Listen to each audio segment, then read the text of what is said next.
Hi மக்களே. என்னுடைய subscriber and என்னுடைய ஃப்ரெண்ட்ஸ், என்னுடைய ஃபேமிலிக்காக நான் ஒரு மெசேஜை பாஸ் பண்ணுறேன். அது என்னென்னா, லவ் பண்ணுறீங்களா? ரொம்ப டீப்பாக பண்ணுறீங்களா? என்ன டீப்பாக பண்ணாலும் நல்லா யோசிச்சுக்கோங்க கல்யாணம் பண்ணுறதுக்கு முன்னாடி. ஸோ என்னென்னா கல்யாணங்கிறது சும்மா கிடையாது, ஒரு கமிட்மெண்ட். இது ஒரு பெரிய ப்ராசஸ். ஸோ அந்த ப்ராசஸில் எல்லாமே நம்மளுக்கு கொஞ்சம் இதாக இருக்கணும். எல்லாமேன்றதை விட பையன் ரொம்பவே இதாக இருக்கணும். ஸோ எடுத்தோம் கவுத்தோன்னு காலை வச்சு ஒரு கல்யாணத்தை பண்ணி ரொம்ப கஷ்டப்படாதீங்க. அண்ட் வீட்டில் ஃபோர்ஸ் பண்ணுறாங்க அப்படின்றதுக்காகவும் கல்யாணம் பண்ணிக்காதீங்க. அது ரொம்ப ஒரு பெரிய தவறில் போய் முடிஞ்சிடும்.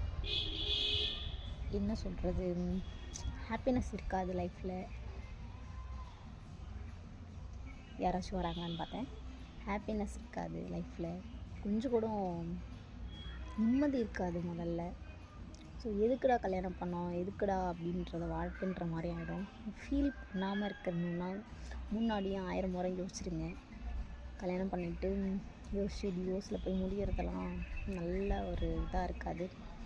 ரொம்ப நம்மளுக்கு கஷ்டமாக இருக்கும். ஸோ யோசிச்சுட்டு ஒரு விஷயத்தில் காலை வைங்க. என்னடா இப்போ போய் இதை சொல்கிறாளேன்னு சொல்லிட்டு யோசிக்காதீங்க. ஸோ என்ன பண்ணுறது, சொல்ல வேண்டிய ஒரு சிச்சுவேஷன். ஸோ எல்லாம் சேஃபாக இருங்க, சந்தோஷமாக இருங்க. அவங்க நம்மளை ரொம்ப டீப்பாக லவ் பண்ணுறாங்களா, நமக்காக எல்லாம் செய்வாங்களா அப்படின்னு யோசிச்சுட்டு அந்த டிசிஷன் எடுங்க. தப்பான ஒரு டிசிஷன் எடுத்து மாட்டிக்காதீங்க. ஓகே காய்ஸ், இன்னொரு பதிவில் நம்ம பார்க்கலாம். தேங்க்ஸ் ஃபார் வாட்சிங்.